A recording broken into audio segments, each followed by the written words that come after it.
joined by Matt Continetti of the Free Beacon, the Free Press, of Commentary Magazine, a scholar at the American Enterprise Institute. Matt, great to see you from the Stasi bunker inside the American Enterprise Institute. Just a quick news digest. I'm going to turn the floor over to you for commentary. The latest news is a third wave of missiles have come and gone now in Tel Aviv and central Israel. Each successive wave of missiles that have come in have been with decreasing frequency and numbers and decreasing effectiveness wave by wave, which is a good sign, as Jack Keane said on Fox News. We're also hearing confirmed that at least 2 U.S. Navy destroyers in the region, including the Arleigh Burke, have been responsible for shooting down dozens of these missiles that have been inbound. Matt Continetti, your comments on the last, 36 hours, 24 hours? We knew this was coming, right? We knew this had to happen. We knew it had to happen. I confess I wasn't sure it would happen, Dwayne. I think I fell for the operation the same way that the Iranian general staff fell for the operation. The belief that there was going to be another round of diplomatic talks this weekend between the U.S. and Iran, and ultimately Trump would pull Netanyahu back from the brink. It turns out that was a fatal error on the part of the Iranian general staff, wiped out in the opening salvo of this extraordinary attack by the state of Israel on Iran's nuclear and missile programs. And I think the fact that Iran targeted the missile sites first, after eliminating the command and control, is very important because, as you say, these waves of retaliation, these ballistic missiles and drones being launched from Iran, seem to be weakening with each successive wave. Yes. And that is very important because right now Israel maintains air superiority. They have command of the skies over Iran. And that has allowed the Israeli Air Force to launch attacks against missile sites, against technological sites that are important to the Iranian nuclear program, and of course the nuclear sites as well. And I would just say one other thing. This is the opening. It's less than 24 hours after the first signs of the attack began flooding social media. And everything I hear from Prime Minister Netanyahu, from President Trump, from experts in the region, Israeli and American, is that this is going to go on for some time, and it will have to go on if the Israelis are to be successful in rolling back the Iranian nuclear infrastructure to the point where Iran's capacity to build a nuclear weapon is eliminated. There's so much to unpack, and I'm glad I've got you for a couple segments here. There's so many parts of this to unwind here. You mentioned Donald Trump's his decoy maneuver.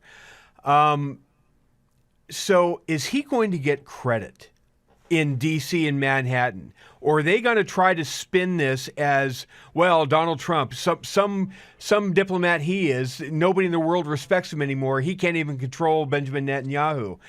Is the media complex going to recognize that Donald Trump actually pulled this off and had a pivotal role in the success of the early launch here? Well, we know that the folks on MSNBC will never give credit to Trump for anything. But I think more important than the media reaction, Dwayne, is whether this mission achieves its objectives. It's critically important for the future of the region and the world that Iran not obtain a nuclear weapon. And Donald Trump has been consistent on this issue for a decade. And I have to say, if you paid attention to Donald Trump since his second inaugural, you would see that he has been clear throughout these past months. He has said Iran can do this the easy way, or it can do this the hard way. But it's going to be done. Its nuclear, right? Or he can give up its nuclear enrichment peacefully, or there will be an attack. And he said, look, we might not lead the attack, but we'll let Israel take care of it. That's what's happening right now. Peacefully or viciously, I think was his famous way of expressing it, but it's going to be removed. The threat is going to be removed. We're going to come back with Matt Continetti. There's so much more to talk about, including how the left, how Democrats are already reacting to the war in the Middle East. Some of it you will just shake your head. Rejoined by Matt Continetti of the American Enterprise Institute. And Matt, look, the election in 24 was really not that close. It really wasn't. But 500,000 votes split between 3 or 4 swing states. And this guy, the modern day, the equivalent of Seoul City Sioux, the Chinese equivalent, is now saying that China is the moral compass for the world. I don't even know where to begin with this party, Matt. What do you make of that? This was about 90 minutes before the rocket started raining over Tel Aviv. Well, we can begin with the fact that Tim Walz is a moron. I think most people. Okay, well, that's a good place to start. During the campaign, you get the sense from his answer he's clueless. There was one consistent belief throughout his career, even before politics, and that is a softness toward communist China. I think it's one reason why many voters were suspicious of him and didn't want to see him in the vice presidential residence. And thank God he's not there right now. But, I think we've seen from many Democrats this sense that Israel's actions were escalatory, that the diplomacy needed to be given more time. And I just say, more time for what?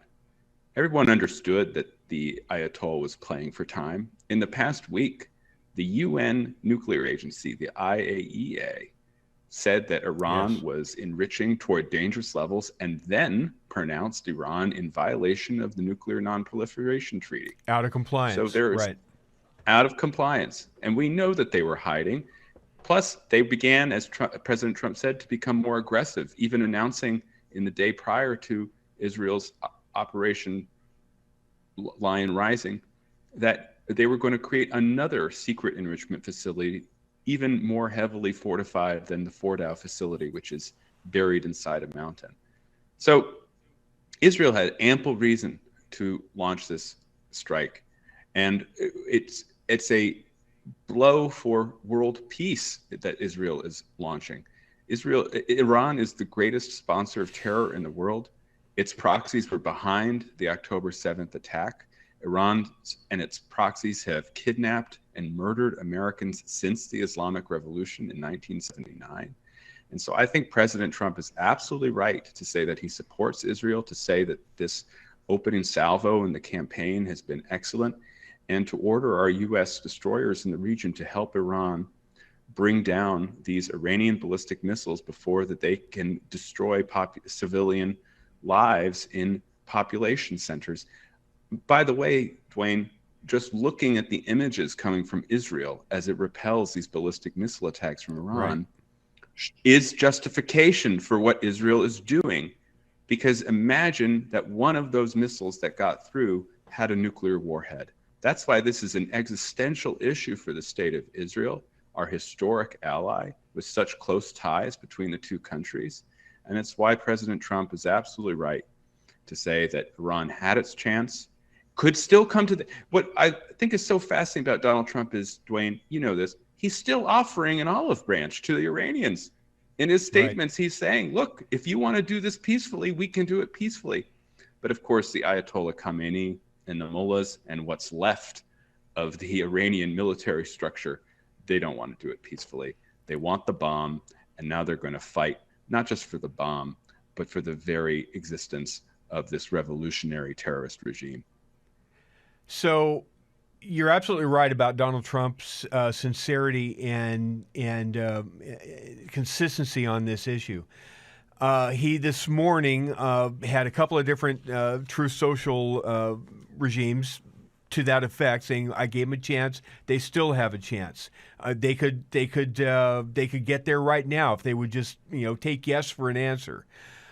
But that was before the rockets and the missiles, the 3 volleys, started marching their way towards Israel and Tel Aviv. And so, was that the answer to Donald Trump? Meaning, is Donald Trump going to take what Iran did today as their answer to his olive leaf? And if so, do you expect U.S. action, bunker busters and whatever else, to go after Fordo? And do you expect us to ramp up our activities in the next week because of this? Or where do you see this going over the next week? Try to project a little bit. Sure. Well, I see Israel continuing its operations, and I believe that those operations will have mounting success. And I think the more successful Israel is, the more the United States may see the opportunity here to help Israel in finishing the job against the Iranian nuclear infrastructure.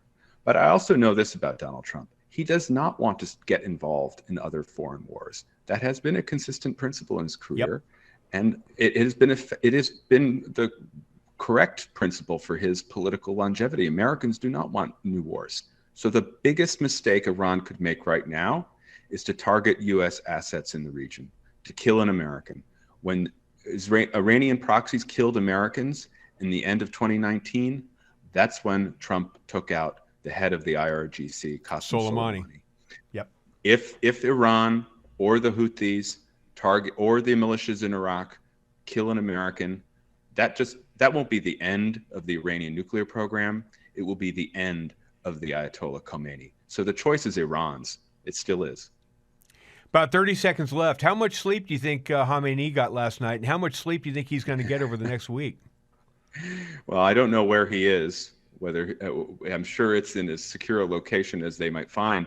But you know, Dwayne, one lesson of the past year in the Middle East is that no location is secure in Iran. That's right. Israel has so deeply penetrated the Iranian system that I would always be looking over my shoulder if I were anywhere close to the Iranian government. Matt Continetti of the American Enterprise Institute, Free Beacon, and the Free Press. Follow him at Continetti on Twitter X.